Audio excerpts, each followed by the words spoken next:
Round number 3 of RCI's Porsche Cup here on Mondays. Hello, everybody, and welcome back to continuing coverage of RCI's Porsche Cup from a rainy, wet Paul Ricard in Le Castellet, France.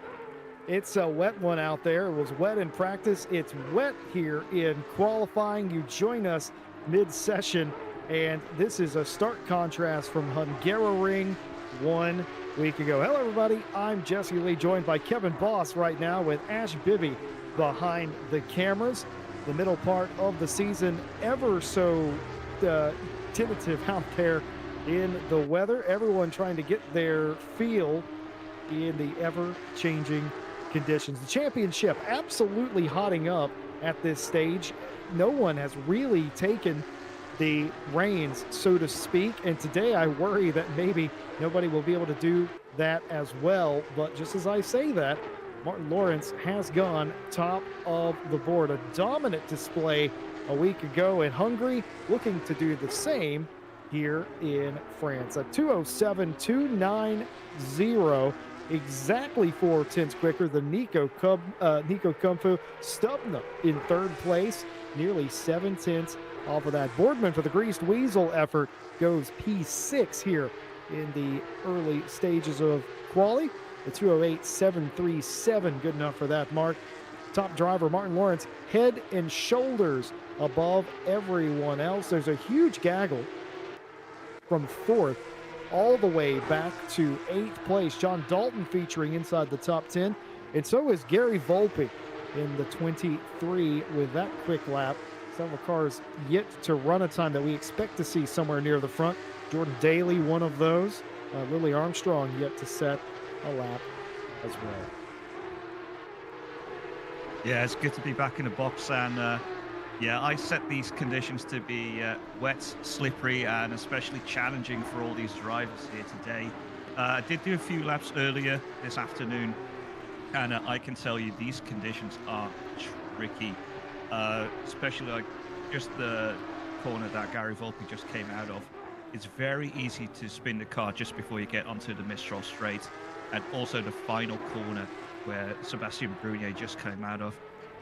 If you're not careful, you can easily spin the car as he goes to P11 with a 2:09.357. So still compared to the top 10, he needs to find some more time. Yeah, he sure does. It's a tricky condition, exactly like you say, and ACC has always been incredibly tricky in the wet. This would be considered. I'm gonna give the answer here, but this is a full wet session that you're seeing right here, and it's tricky because the way you drive Paul Ricard, exactly like that, Seb Brunier, you're on the curbs. You don't really have a choice. You're going to lose time if you're not running over the curbs. Wet curbs, painted surfaces, not really conducive to grip, and you just sort of got to deal with it. But you just saw Sebastian Brunier, a champion in his own right, struggling with the car through that section. Low speed, of course, course that is mostly flat. I say mostly because it isn't all completely flat, but that also doesn't help. Of course, we are driving the older circuit, of course, without the chicanes in the Mistral straight. That makes this a 13-turn circuit, 5.7 kilometers around. That's about 3.5, 3.6 miles if you're into old world measurements. And today they will not be threatening the lap record around here, I can assure you of that. They will, however, Kevin Boss, be threatening track limits all day. Oh yeah, especially if you see them like slip and slide through the corners. Like you can see Seb Brunier, like with that long right hander, like here you can see the rear step out, and there he goes wide, and that's one of those track limits that they need to be careful of, because it's very easy to just lose the rear of the car a little bit, go wide. Excuse me. And yeah, if you hit the throttle early, then the game can just ping you for those track limits, and we know they only have 3, as some of our commentators call them, freebies. So yeah, then if you do that a 4th time, you're going to get that DT, and looking at how much these drivers are struggling, we might see quite a few of them today. Yeah, it certainly is. It's going to be one of those sort of sessions where you're out to get everything you can, but in the race, like you say, you kind of have to mind your own, because not only is the spray going to be horrible with so many cars, we've got some 25, 30 some cars out here at least, and you're going to be able to see visibility is going to be just about not. Whitburn does go P2, 2-2-2 off of the pace. Deuce is wild here in quali, the final 4 minutes of the session, and Whitburn, the only driver sort of getting in that realm. Kumpu now down to third. Stubna, Huel make up the top 5. Dauber, this driver, John Dalton, for nearly on pace in 7th place. Might actually get a decent qualifying for once. We have become accustomed the 2 prior rounds to seeing John have to drive through this field to get into the top 10, top 5. He might be able to start in an advantageous position today. Daly, who mentioned earlier, hadn't set a representative time, has done now inside the top 10, as you might expect. Boardman, Eloranta, the top 10 for the time being. But that, of course, with all those times so very close, very tentative here, anything can change. A couple of tenths here changes not only the row you're in, but who you're racing against entirely. Let's see, 2 tenths could take you from just about outside the top 10 to inside the top 10 here. Yeah, we do see, like, we can see there is quite a spread as well, but yeah, like you said, especially if you look like 9th through down to what is that, 12th, that's all very close together, so any little bit of improvement will get you up further. We're now looking at Antonio Tiroli, Brazilian, who has only joined us for this round, so he hasn't done any driving yet in this car with us so far, and for them to start with us in round 3 in this very wet Porsche car is a baptism of we could say water.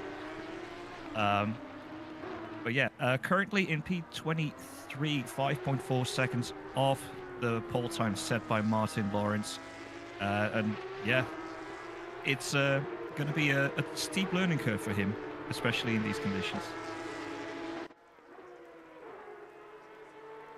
Steep learning curve indeed. I think everyone's kind of come to terms with it a little bit, but they say rain is the great equalizer. Well, it can be the great separator too. If you're not comfortable in wet conditions, Mike Redford might be doing that slightly on purpose, maybe just a little bit. I don't know, but that looked almost on purpose. For me.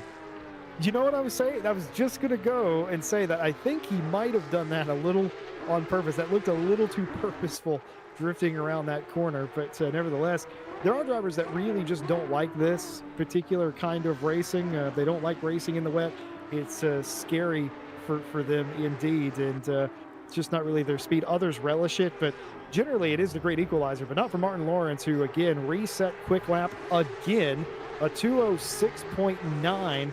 0.5, 1/2 a second in front of this guy, Matt Whitburn, in the correct Rainbow Sparkles Racing colors this week. And we speculated, Kevin Boss, for 2 weeks on this livery on what this car was going to look like, didn't we?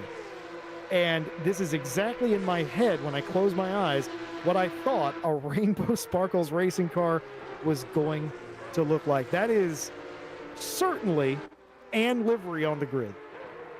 It is and livery indeed, but yeah, when you see the team Rainbow Sparkles Racing, you think rainbows, you think unicorns, you think, well, stars and sparkles, and yeah, Matt Whitburn has delivered in that. It says what it does on the tin, you know? Exactly.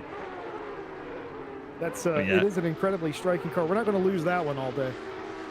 No, that's definitely going to stand out. We also now finally see the Roker Poker, Les Stevenson, back in his livery, just going through the final sector in P15 at the moment. And this is now also quite a tight section with the other guys ahead.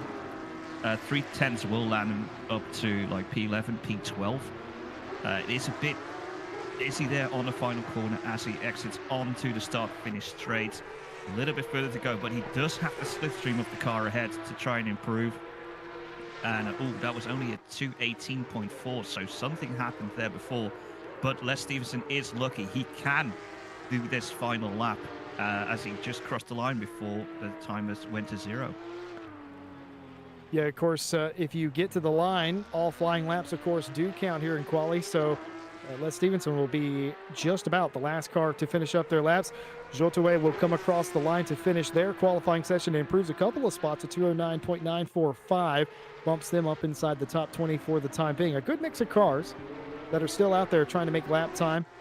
Several now either finishing their lap or abandoning their lap, but we had a good mix there of cars still out there trying to make time. Nico Kumpu for Rebound Racing, they've not given up. Could they be up an improvement here? I think there might be, and no, it wasn't. They lost it in Sector 3, a 2:07.8 versus a 2:07.6, not quite good enough for them to improve. Martin Lawrence doesn't really need to improve, but they will be looking for that added little bit of insurance. The connection loss driver will.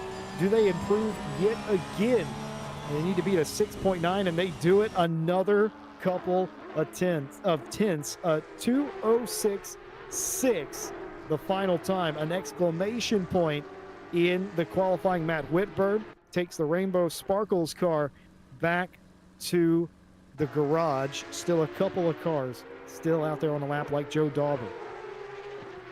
Yeah, and there's not a lot of time left because everyone is now on the final lap. They're probably all pushing to their absolute limit to try and get some extra positions. Joe Dauber's very close to get P6 maybe from Rafael Yule as he goes wide, because there is that puddle there just before the second to last corner that can catch you out, and it seems to have happened to Joe Dauber there, as we now see Les Stevenson, the final car to set a qualifying time. But I guess that wasn't a good lap because he's doing a pit entry practice.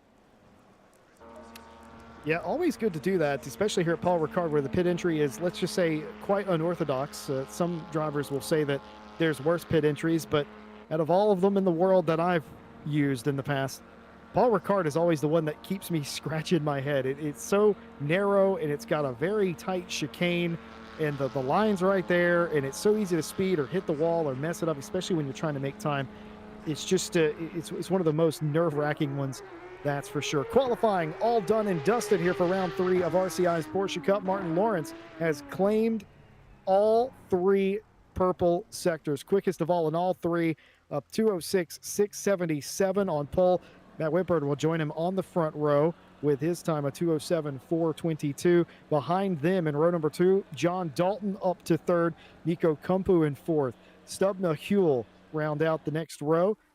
Boardman, Dauber, Armstrong, Daly the top 10. Brunier, Eloranta, and the rest. Several cars at the back of the field, note, did not qualify. That is on purpose. Yeah, it could definitely be a strategy to start from the back now, watch all the carnage in front, because turn 1, especially with all the spray that we're going to have, it's going to be very interesting. People need to brake earlier than what they expect. And yeah, turn 1, 2, that complex is going to be very, very busy. All right, folks, you may have noticed that the stream stuttering just a little bit. What we're going to have to do is we're going to have to check on some things on the back end. The stream may end. If it does, we'll be right back live on YouTube for round 3 of the Porsche Cup here from a very wet Paul Ricard. We apologize for the inconvenience. We'll be right back